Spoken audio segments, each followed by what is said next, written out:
this is Stan in Gainesville. It's Saturday morning, my friends, and you are listening to Light Talk. Good morning. This is Ellen calling in from the beautiful island of St. Bart's, and you are listening to Light Talk. And this is David coming to you from the beautiful Belmont Shore neighborhood of Long Beach, California. And if you don't already know, you are listening to Light Talk, and we are the Lumen Brothers and Sister. Sisters. Well, we have Jane. a second sister. We have an equal opportunity show today. We're an EEO employer. Parody. Thank you, Ellen. Yeah, parody. It's a parody show. It's a parody of a show. parody. Don't you think you have some parrots today, David? You have parrots today. I have some parrots outside, so if they're flocking the house. So I'm afraid that, if you start hearing some birds attacking, just ignore them, all right? I'm okay. We're not in an Alfred Hitchcock movie. My windows are shut because they are right outside my window. Open it. Let's and see. let me tell you, parrots are really loud, especially in Belmont Shore. They are. There's a whole story that I'm not going to get into right now, but we have like an incredible amount, thousands of, parrots in the wild here. And for a beach community, that's kind of strange, but yeah, that's. They've never been a problem before 7.5 years. First time I heard they about the come parrots. and go, but and poor Lori, she's afraid of birds. I mean, That's a weird phobia. She never saw the movie before, so I showed her The Birds by Alfred Hitchcock. No. You did and, not. And since then, she's freaking out. We have birds everywhere. We have seagulls, and she freaks out. So she's told. But anyway, let's get on with. Hey. First of all, welcome everyone to episode 384. And I hope everyone enjoyed our great discussion last week about the opening ceremonies of the Paris Olympics. So if you haven't checked that out, check out episode 383. And I think you're going to find some very interesting discussions about what happened in Paris. That doesn't stay in Paris. Yeah, it doesn't stay in Paris. So anyway, today we have another great guest. We've been having all these people ever since the Tonys. Designers have been coming out of the woodwork. All these great designers. They're coming out of New York. They're coming in. They just had this great Tony Award thing, right? They probably got all gassed up and enjoyed the evening and did the whole thing, hoi polloi, all that, and now they want to talk to us about it. So I think that what's happening is that their hangovers have ceased, have ended, and now they can talk again. So we have a special guest. We want to relive the experience. Relive it. We're going to relive it vicariously through you, Jane. So speaking of Jane, we have Jane Cox today. And Ellen, why don't you tell our listeners a little bit about Jane? Well, I will. And speaking of the Tony Awards, Jane is a recent Tony winner. She has been a theater maker for 30 years and is profoundly interested in how light, shadow, and color impact emotion and reveal space and relationship. Her work is driven by a fascination with the space between human experience and our ability to express that experience in language. She is director of Princeton University's program in theater, where for 5 years she was also artistic producing director of the theater and music theater season. Design projects include The Weir at the Abbey Theatre in Dublin, Ireland, where I believe she was born. Destiny for Desire, directed by Ruben Santiago Hudson at the Old Globe. Brandon Jacob Jenkins Appropriate, directed by Lila Neugebauer, for which she won the 2024 Tony Award for Best Lighting Design of a Play and a Drama Desk Award. Producing projects include programming a Princeton festival around the show Felon, an American washi tale created and performed by Reginald Dwayne Betts, and advising and co-hosting the symposium Sound and Color, the Future of Race and Design at the Park Avenue Armory. Recent Broadway designs include Macbeth, King Lear, Jetney, Amelie, and The Color Purple, while other theater designs include Assassins, Roadshow, Pacific Overtures, Between the World and Me, The Secret Life of Bees, Othello, Roe, and Hamlet, as well as The Marriage of Figaro, Cosi fan tutte, and Don Giovanni, directed by Michael Cavanaugh at San Francisco Opera. Additional award nominations include Tony nominations for Macbeth, Jitney, and Mackinac, and Drama Desk nominations for Color of Purple, Mackinac, and Passion. In 2016, she was awarded the Ruth Morley Design Award from the League of Professional Theater Women, and in 2013 won the Henry Hughes Design Award for her work on Annie Baker's The Flick. She has been a company member of Monica Bill Barnes and Company for more than 20 years, and their motto, Bringing Dance Where It Doesn't Belong, has brought collaborations with Ira Glass and Myra Kalman and the students of Hunter College in venues such as the Metropolitan Museum of Art and the Brookfield Shopping Mall, and time with dancers between the ages of 12 and 85. Originally from Dublin, as I noted, Jane has also taught courses at New York University's Tisch School of the Arts, graduate program in theater design, Vassar College, Sarah Lawrence College, University of Massachusetts Amherst, and workshops at the Kennedy Center and universities all over the country. She is represented in the book Curtain Call, Celebrating a Century of Women Designing for Live Performance. Wow. What a resume. Wow, it sounds good when you say it like that. Jane, congratulations, first of all. Thank you. The career is amazing, but I just want to say this. It's a very superficial thing. You have the most incredible hair. I mean, you really do. Thank you. For our listeners who can't see right now, because we don't do this in video for good reasons, look at Stan and me. That's why we don't do this. Yes, Ellen and Jane, you guys will pull it up, but there it goes. So we don't have hair. But you have this flaming, beautiful red hair. And so you look absolutely gorgeous. So welcome. Thanks. That's a great way to start. I love it. All right. So what do you want to talk about? No, I think we should start with appropriate. I mean, how exciting, right? Your first Tony Award.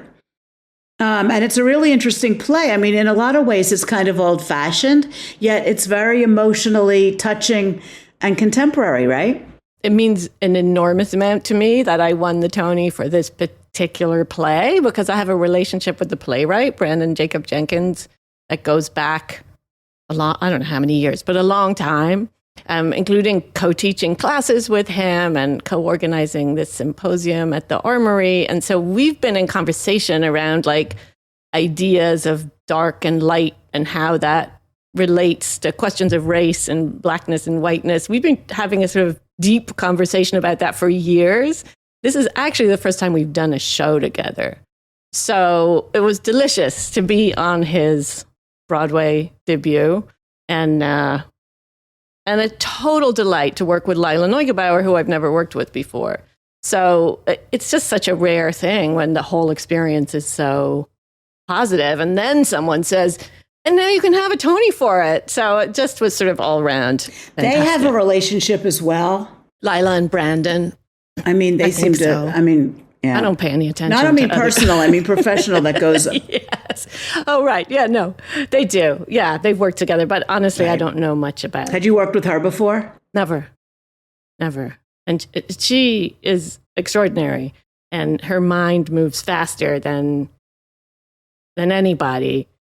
When we started working on the show, she had been working on movies for a couple of years. She'd been away from the theater working on movies, and it took a while to figure out how to work together because she was making all these perfect images, but kind of in isolation. I'm sure you've all experienced this as lighting designers, and then you're kind of thinking to yourself, okay, like this looks perfect, and that looks perfect, but then the actor is going to walk from one to the other, and like, how am I going to knit all that together? Once I figured out that she had been making movies for the last 2 years, I at least understood where she was coming from. So for people who might not know, the play is the story of a family that gets together at their father's death, right? And is at the funeral and they go back, sort of relive their history and their relationship as siblings and their relationship to the father. Yeah, it's an old plantation house in the South that the patriarch of the family was still living in, but it's falling apart around his ears. And one of the children, played by Sarah Paulson, has been doing the bulk of caretaking. One of them has sort of been providing money from an emotional and physical distance, and the other one hasn't been seen. The other one has a dark past and was sort of the black sheep of the family and hasn't been seen by anybody for many years. And they all end up converging in this house, ostensibly getting ready to sell the house and to sell what's inside the house. And in the course of the play, they find an item that relates to America's like dark past, and it really becomes about, it's a comedy about what are they going to do with this item? Can it be sold to make a lot of money? So it's a play about race and capitalism, really, but it's very, very funny. And it's an extremely dysfunctional family. So how did you use the lighting to sort of inform the storytelling? There's this very obvious metaphor in the play, which is that it's hard to get light into this house. And the house kind of represents the family history, but on a larger scale, it represents America's history. And when the set designers first presented the model, Carol Rothman, I've never had a producer do this. This was delicious. Carol Rothman said, "This set can't be lit." And I was like, gosh, like the number of times in the past, I would have loved a producer to say that. But in this case, I was like, no, this is exactly what it's supposed to be. It's very hard to get light into this space, and it should feel like that. And it should feel like there are corners you can't get light into. So that was the kind of overall metaphor for the lighting design, is how hard it is to get light into the space. And then there's these like interstitial moments between scenes that also come up in the epilogue, which is a sort of epic piece of theater making, where we just pull out all the light to like a real blast of like a flash, like a camera flash, but in different colors, which is in total contrast to the lighting within the scenes where there's all these dark corners, but suddenly the whole thing is illuminated like a flash photo. So all the dark corners are revealed. That's the metaphor, right? Exactly. For these like brief moments of sort of horror. Does the light disinfect the past? I think in this play, it's more like, think about something terrible you did in your past, those moments where it's like fully revealed, like, oh, how much damage you caused. And then it's just like a flash and then it goes away. It teaches you an important lesson not to keep your secrets in corners, but lock them in the basement where the lighting designer can't get to them. Exactly. But it's funny. Exactly. You said it's a comedy. It's very funny. It's a very funny play. I mean, what's incredible about Brandon's work is that he's 24 steps ahead of the audience at all times, but it's a real, like, well, it would be a page turner if it was a book. Like, you're like, no, really? Like, really unexpected things keep happening and being revealed. He's really a master of craft. So I'm always so... I kind of feel like if I was looking for a career where I could just have coffee with interesting people, and this is sort of as close as I could get. Well, you guys have actually mastered it. Have you had long-term collaborations with other directors? Are there people you work with a lot, designers, directors? Yeah. I mean, I think of my career as a series of relationships with, as opposed to really the shows or the theaters. Yeah, I've had when I meet someone who's a writer or director and the way that they think or the way that they make is really challenging or surprising to me. I sort of think of my career as a series of relationships, sort of intellectual, emotional relationships with other people's art making, if that makes sense. So I have had a very significant relationship with the director, John Doyle, who's best known for, I guess, the company? I don't know. I did Color Purple with him, but I've also done like 25 other shows, a lot of Stephen Sondheim, John Weidman collaborations that we did together. And he is all about, the actor, the chair, the audience, and the simple light cue. But he always says that if he were to go to a desert island to make theater, the one thing he would bring other than a performer is a lighting designer. If he could have two people on a desert island to make theater, he would have a performer and a lighting designer. And he taught me so much about how how to play in theater. The thing that he does is you'll set up a scene, the actors will be doing something, and then he'll just be like, okay, now let's try the whole thing with everyone standing on their head and in pink. And you're like, okay, great.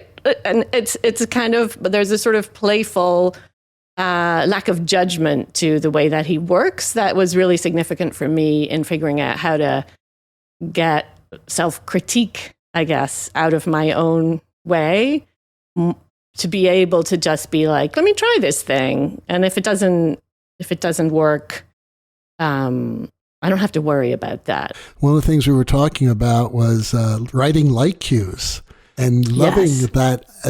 I mean, personally, that's my favorite time in the theater. I hate focusing. I hate drafting. I hate all that crap, right? I want to have someone else to deal with all that stuff. Just throw a bunch of moving lights up there. Tell me what channels they are, and I will light the show. It's not that easy, but that's what I would like. But the fun and pleasure of creating lighting cues or creating lighting atmospheres. You want to talk about that a little bit? The way that's become most obvious to me is that I teach in this non-major undergraduate program, and I'm constantly being asked to go teach a little bit of lighting in, the engineering department or on other places on campus. So I'm constantly teaching young people who've never engaged with it before how to write a light cue. And what struck me over all these years is like I have yet to encounter someone who's not like frothing at the mouth to write more light cues. It just seems to be like something human beings want to do. I don't know if it gives us like a sense of control or what it is, and children, I have a 12-year-old, and I brought her and one of her friends over like last year to write. Every single person I've ever, 4-year-olds, like put someone on a light board and teach them how to write a basic light cue, and there's no stopping them. So I do feel like somehow it's a fundamental human impulse. So there's that. I had the most delightful experience. This speaks to this co-designing. So Stacey DeRosier and I co-designed this musical Teeth, the new Michael R. Jackson musical, which is about vagina dentata. Talk about funny. That's really funny and ridiculous and fantastic. And we co-designed it together. And it was bliss because we were there the whole time together for tech.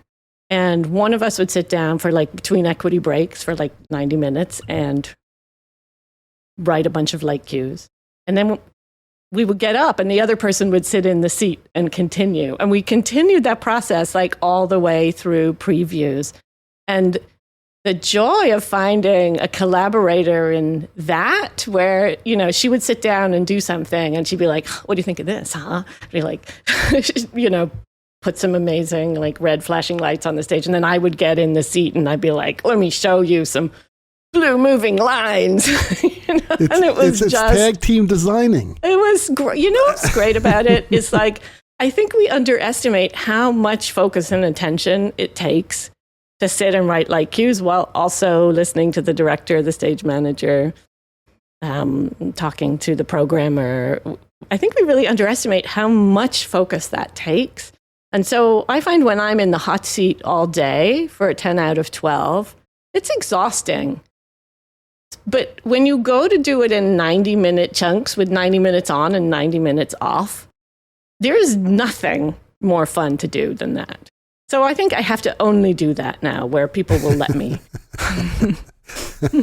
It removes all the misery, because the hours, there isn't actually anything more fun to do than write light cues, but, the world has surrounded it with so much pain and misery in the form of like 10 out of 12s and like long commutes back from New York City where no one can afford to live and, Hey, I thought there were no more 10 out of 12s. What's going on here? That's not true. That's misinformation. It's a total misinformation. Misinformation. That hasn't stopped, except in academic situations. That's the true. only place We where keep you find out shrinking no the more 10 out of days 12s. at Princeton. We're like, think we could do it in 6 hours? I know. Beginning lighting designers. Okay, you have 100 cues to write in 6 hours. Exactly. Go. Yeah, exactly.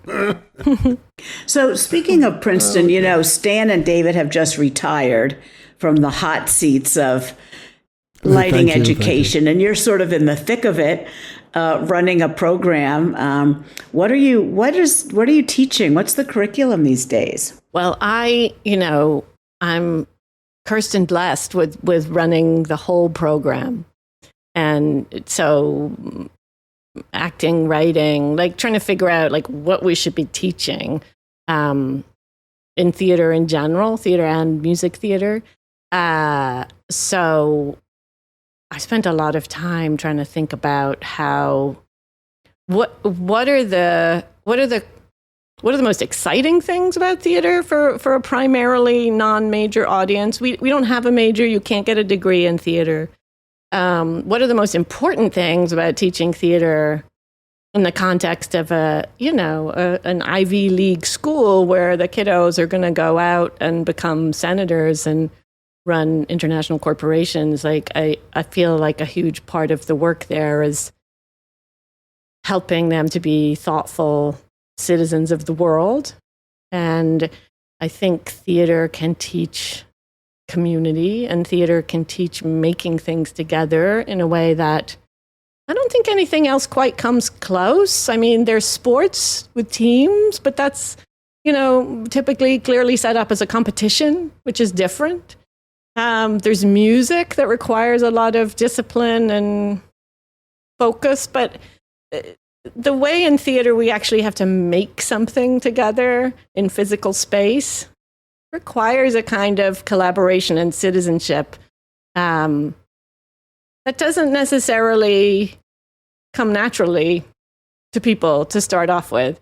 And the way that it also levels the playing field. I mean, one thing that I've also really felt at Princeton is the success we've had engaging with other communities, like through theater making, so that the students are engaging with communities. Like we have a program with the Trenton Middle and High School. They're working with those students and they're making theater together. And we do public works musicals, which are musicals where you work with the local community, or, the person who administrates the chemistry department, or the person who works in food service. And we've worked with formerly incarcerated folks. And the way that theater making levels the playing field so everyone's in the same conversation without being adversarial, I think is unique to theater. You can't get that just by sitting down and having a conversation. It's like the focus on this other thing. So that is a huge piece, I think, of how I've thought about crafting, if you like, what we're teaching at Princeton. That's kind of a big philosophical idea.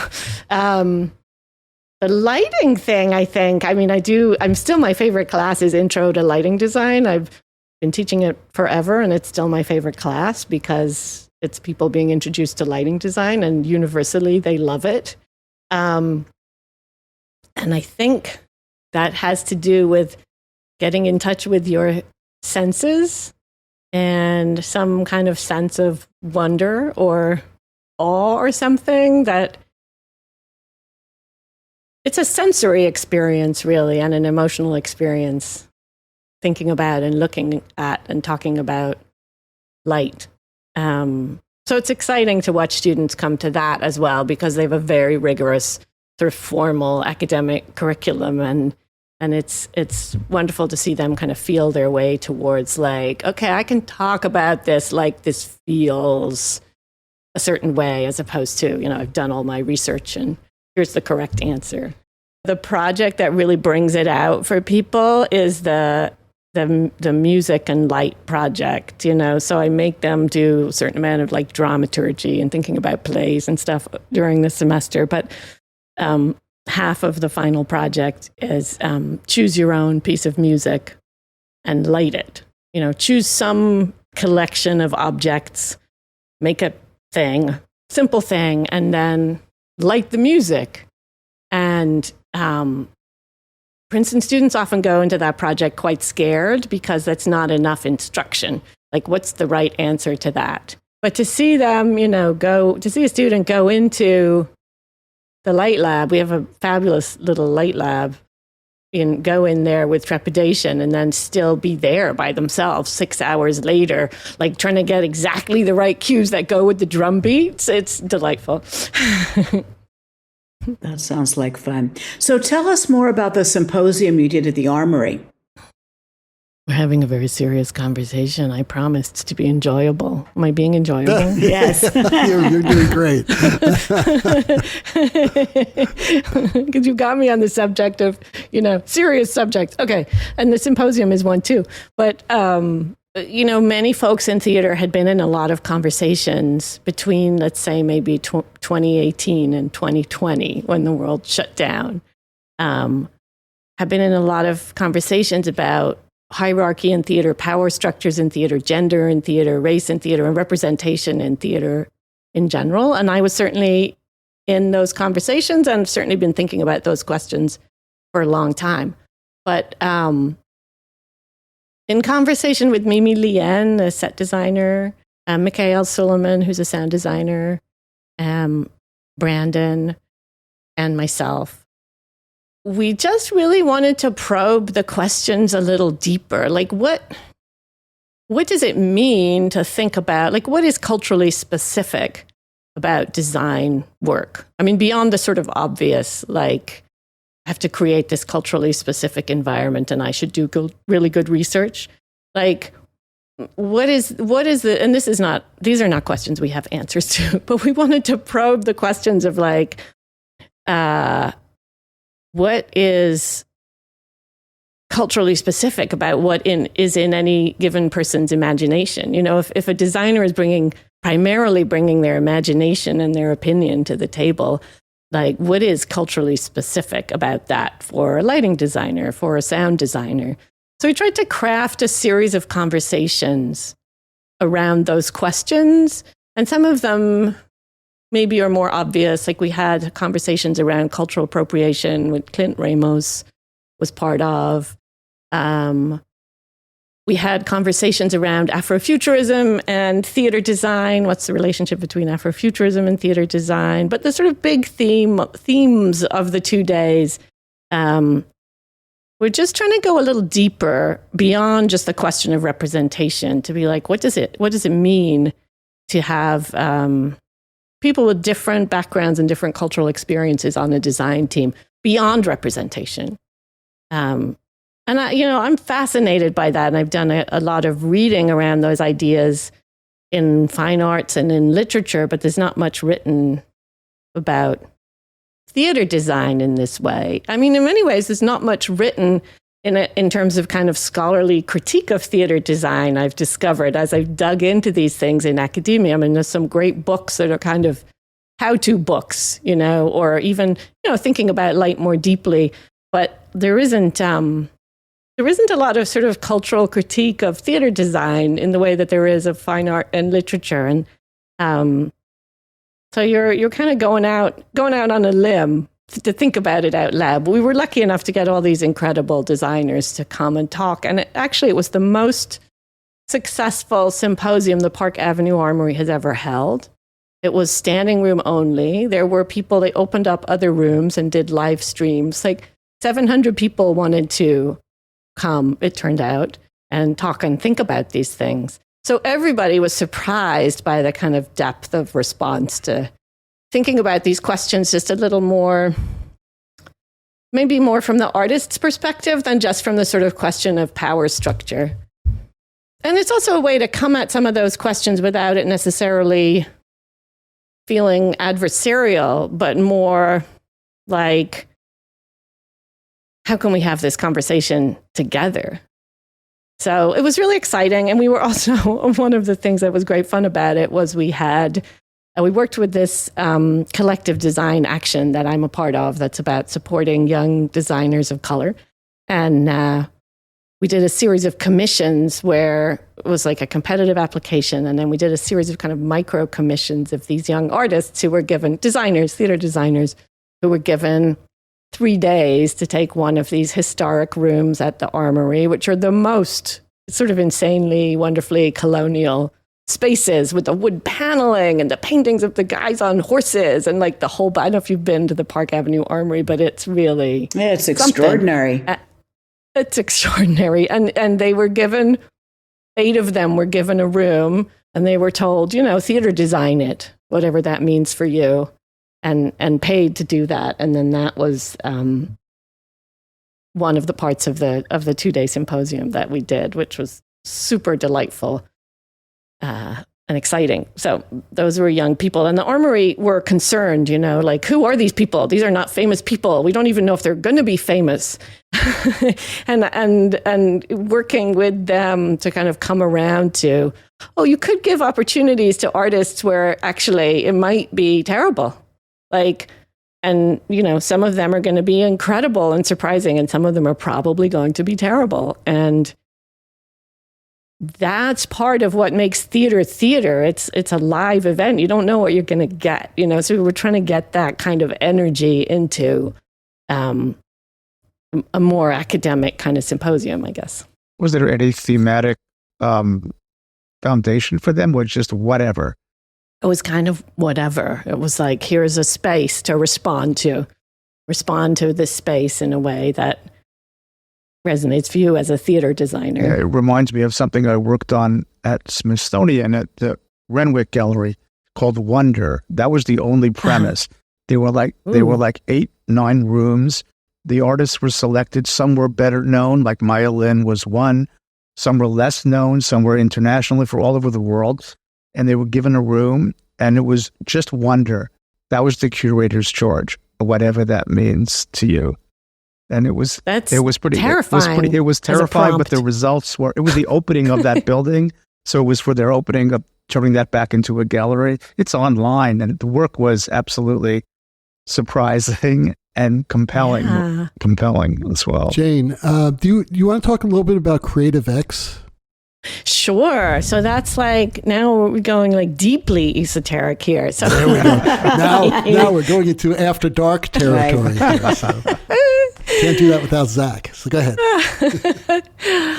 So CreativeX is a group of artists and engineers at Princeton who want to work with each other and figure out how to do that without necessarily having, formally commissioned or formal projects. So it's sort of a loose collection of, people who like each other, who are artists. You found people who actually like each other. I know. Well, awesome. We'll see how long that lasts, but for now, who want to try making things together. And there's all kinds of fascinating collaborations that have come out of that tend to incorporate things that are way over my head in computing and structural engineering with creative ideas. But the project that I'm involved with at the moment through CreativeX is this thing called Rhythm Bots, which is a project that this engineer, she's the chair of engineering at Princeton, Naomi Leonard, has been working on for a long time. And what she's interested in, it's so fascinating to me, is this idea of entrainment. So rhythmic, I didn't know anything about this. Stan is nodding wisely. This idea of rhythmic entrainment has been studied a lot, I guess, in sound and music, like how the human body, physiology, behavior responds to music and sort of gets in tune with it. And what is less studied, apparently, is the question of visual entrainment. Like, can visual movement affect the human body and the human experience and human behavior? And I think, as designers, I think we know that it does, but it hasn't been, as I understand it. Again, I'm glad you have that like caveat on the show. Like, anything that's said here might not be true because I'm not a scientist, right?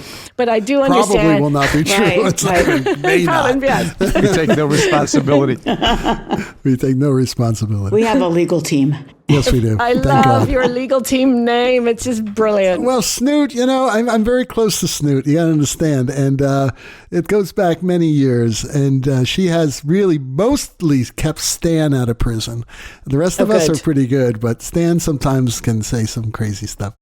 So just to try to describe it a little more, these are not robots that walk around, but they're kind of human-sized static objects that kind of rotate organically in the space. There's 12 of them in the current version. And what was exciting about working on it as a lighting designer is I had to try to wrap my head around the engineering ideas, and I definitely talk about that in a ham-fisted sort of a way. But the thing I got so fascinated about is this question of how the robots are set up to pay attention to each other and also to human beings that come into the space. And then they have these ways in which they're networked so that they transmit their attention paying to each other. The best way to describe the sort of background to this is that Naomi Leonard studies the behavior of like schools of fish or like swarms of birds, when you see them like flocking in the sky and they just like whoosh, turn on a dime. Like, how does that happen? How do they communicate to each other?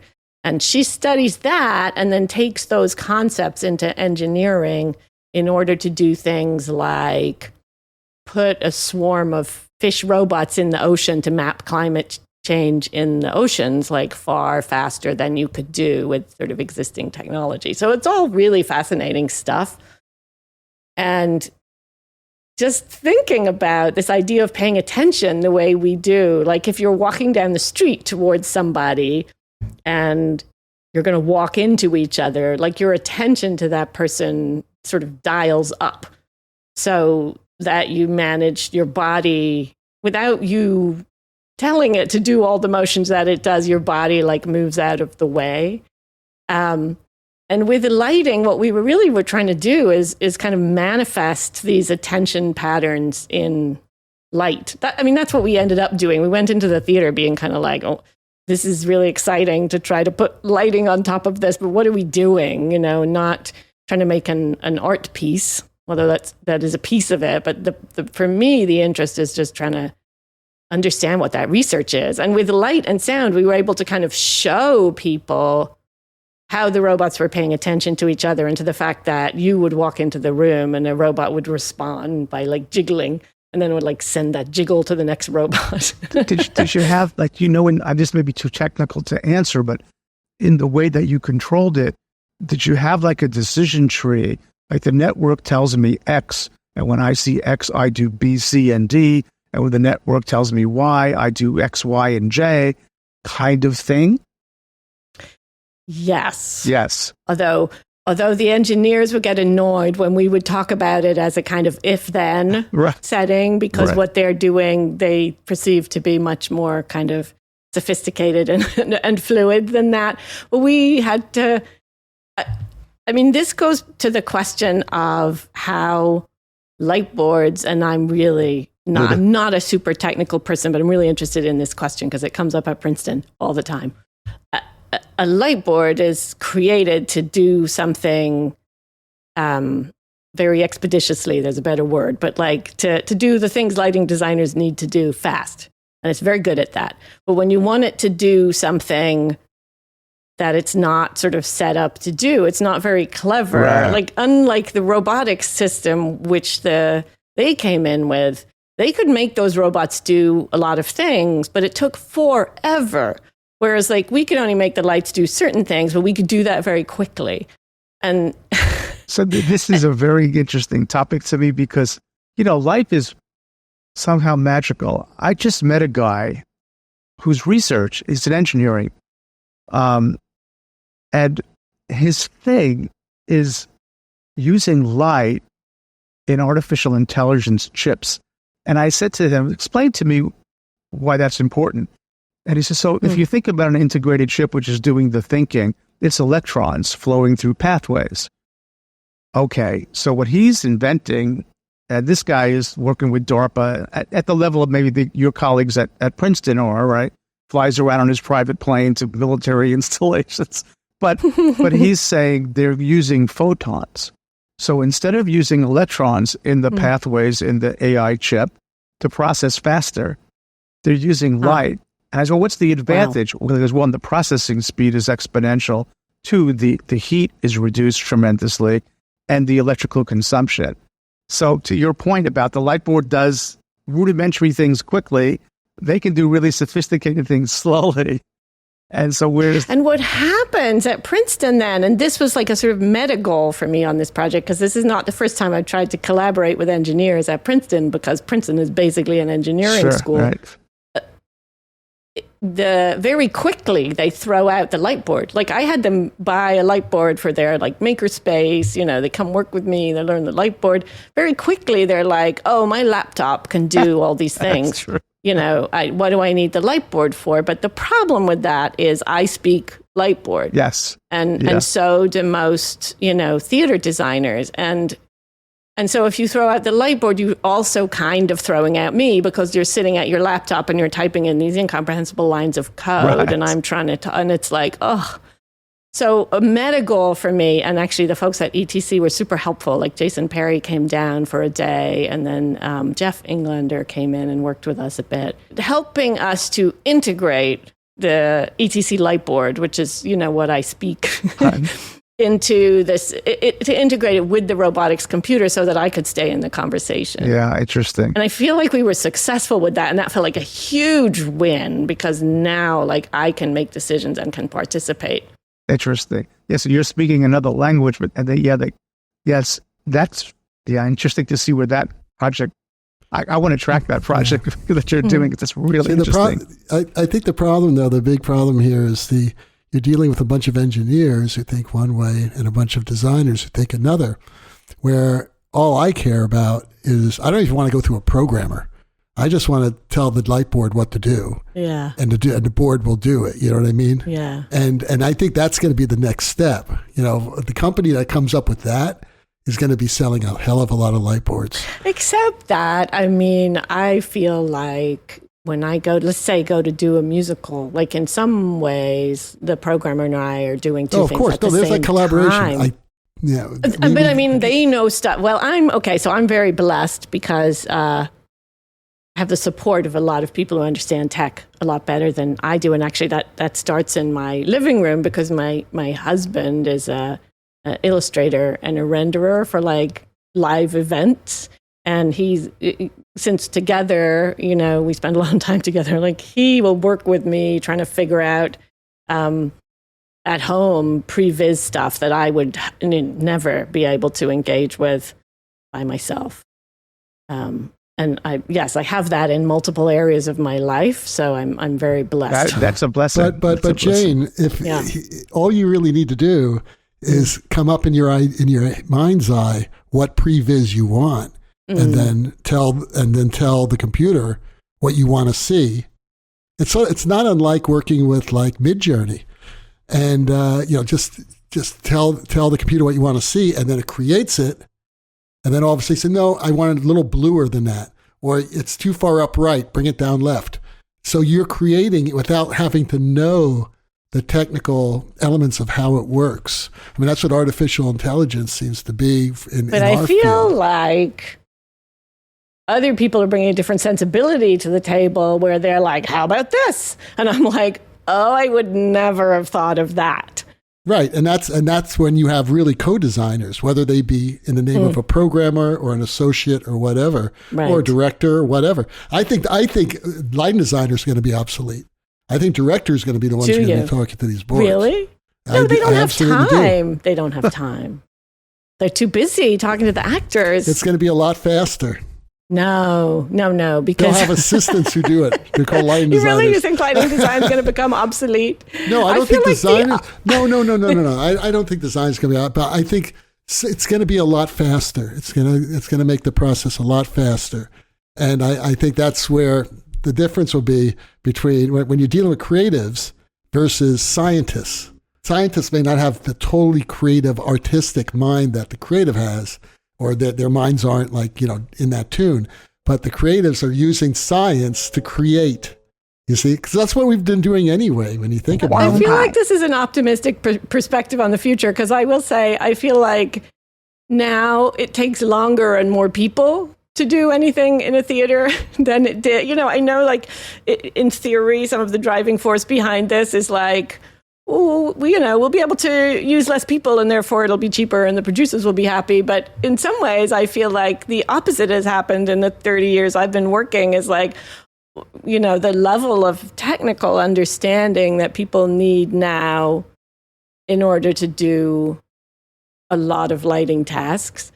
It just sort of requires more people and takes longer because there's this expectation, as soon as you plug in like dozens of moving lights and then you have to, someone's got I don't know. I feel like there's more people actually are needed in the field, which is not bad. But my argument is that before 2 years ago, it took a student like 5-10 hours to write a really decent essay. And now it takes a student like 20 seconds to write a But are you essay. accepting those ChatGPT essays? There's no way you cannot, because there's no way to prove that they didn't write it. And that's the problem. I'm glad I'm not teaching anymore. The problem with ChatGPT, and maybe it's getting a lot better, is that it doesn't really write and it doesn't really think. It echoes back what it finds in scanning the internet. Yeah, I know, but it scans the internet in like 30 seconds. And if you write lies, you get your own lies parroted back to you. That's the problem. I would say we've been doing personal statements as part of the art supplements for Princeton. We ask for a personal statement. We're not going to anymore. Because this year, for the first time, I read them and my first response was, oh my goodness, like these students really know how to write in a way that they didn't. Like, what's changed? And then it dawned on me like, oh, they didn't write them. But when you actually pay attention to what they're saying, you're like, there's no way for me to understand if this has anything to do with what you think or you would have thought of this. And so I had to sort of dispense with looking at them. I was like, these are not useful this year. They're really well written, but the content is hollow in a lot of cases, and actually beyond what an 18-year-old would think of, things that an 18-year-old would never say, Yeah. And in my last semesters, I stopped requiring essays because of it. I'd have one last question for Jane. I just would love her to talk about, being a wife and a mother and juggling the career of running a program and being a designer and doing 10 out of 12s. And how do you fit it all into your book bag? You need another hobby, Jane. What are you doing with all that spare time? It's funny. I was listening this morning. Okay, I've recently taken up running, not exactly running, sort of what my daughter calls old lady running or like run walking, And I was listening to your podcast this morning, actually, and somebody wrote in and said, how do you be a famous Broadway designer? And I thought that was a funny question, and I loved your response. But I wanted to add to that list, good health. What do you need for a successful career? Good health, and I think as a freelancer, this doesn't quite answer your question. I'll get there in not too roundabout a way, but like as a freelancer, you never see, the people that aren't in good health because they just disappear, and then when you join an institution, as I did 8 years ago, so before that I was entirely freelance, like teaching part-time here and there, but I started full-time at Princeton 8 years ago, and that's what made me realize, like, oh, right. Like a big part of what you need is you need good health, and you need actually good health of the people who are dependent on you. So that bears saying out loud. But the actual answer also is like a supportive partner.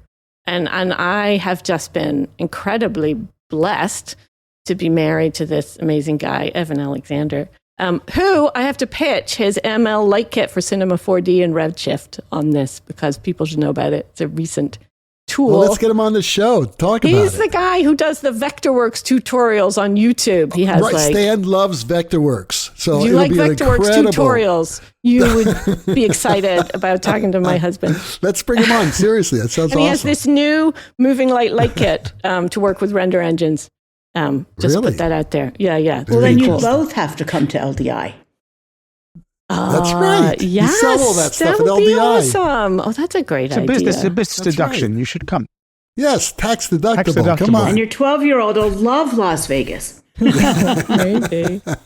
I mean, he's just been, I think I said this in my Tony acceptance speech, the people who are at home raising the children or looking after the aging parents or all the things that need to happen in life can be really invisible. But you cannot, if, you can be single and have no children and have a wonderful career. But if you go about the business of raising children or child in our case, and I do think also child is easier than children in that circumstance, you have to have a supportive partner. And what's been wonderful about this relationship, which we came to in our late 30s, having been through a variety of relationships with men who were not okay with the fact that I was at least as interested in being in the theater as I was in being at home. And I will say, I think that remains the greatest barrier for women.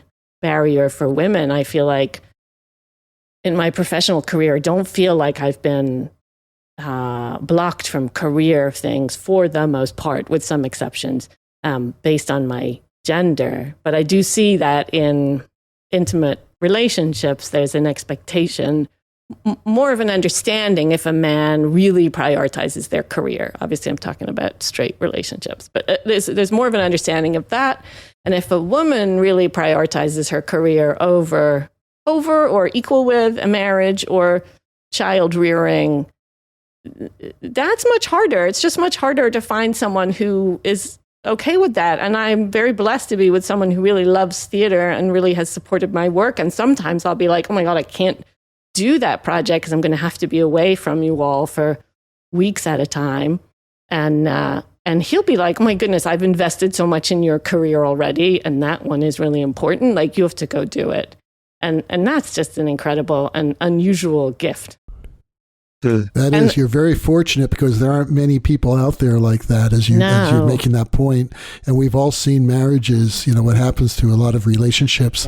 Yeah. But that is the key. Boy, you're very lucky, and he deserves you, and you deserve him. And so, well, I got to throw one more name in there on that topic before I leave you, which is I also was lucky to meet Tess James, who I met when she was the lighting supervisor at City Opera, who is a longtime student of Steve Wood's, and she was at City Opera, and I met her there right before it folded. I designed an opera. She was my lighting supervisor. She was amazing. We were so compatible. Then the company folded, and I got my first Broadway show. Awesome. In the matter. And I called her up, and I was like, I don't know how to do this Broadway thing. You want to should we try to do this together? And she said yes. And we've been working together for 15 years. And to have a peer that is so complementary in terms of skill set is also an incredible gift. So she's your tag team partner. Back in the days when they used to have championship wrestling, they used to have tag teams. Where, one guy'd go in there, they wrestle, and then they tag the other guy, they come in there, and then they come in there. Yes. I think this is a great idea for the future of theater design. I do too. I think you've made a great point today, and maybe we can start a movement. I think that is really a wonderful, beautiful thing. Well, Jane, thank you so much for being with us today. Unfortunately, we're out of time. We could talk about this stuff forever. Good luck. Do you have anything coming up that we should know about? What Teeth is transferring. You should know that Teeth is transferring to a commercial run at New World Stages. And if you haven't seen Michael R. Jackson and Anna K. Jacobs' Teeth, it is a night of theater about vagina dentata not to be missed. So be there. Wasn't that a movie 30 years ago? Yes, it was. It's a horror movie. It was a horror movie, it's exactly. A horror movie. Yeah, I'm still having nightmares about it. It's crazy. Fantastic. Bring your wife. Bring your wife. Be happy. There's no birds. It's a great date night. First date night. The great. Okay, well, the rocking sounds of the Luminoids tell us that once again you've spent another morning listening to Light Talk. You can hear our show on just about every podcast site out there. Check out our website at lighttalk.org, and be sure to follow us on Facebook and subscribe to our podcast. That way you will not miss a second of Light Talk insanity. No guarantee is offered regarding the accuracy of any statements or opinions made on this podcast. However, if you decide to litigate us, the Snoop Group with the legal team of Sparks, Dornat, and Chase, Jane's favorite lawyers, will defend us until our retirement funds are completely depleted. Light Talk is written and produced by the Lumen Brothers and Sisters, coming to you from St. Bart's, Long Beach, Princeton, New Jersey, and Gainesville, Florida. And be sure to join us next week when we talk about more lighting shenanigans and serve you a double helping of our casserole of nonsense. Light Talk, broadcasting questionable lumen knowledge and a little bit of humor around the world. See you next Saturday morning. Bye-bye from Light Talk. And thanks, Jane. Thanks for being with us. Thank you so much. I had a great time. Awesome.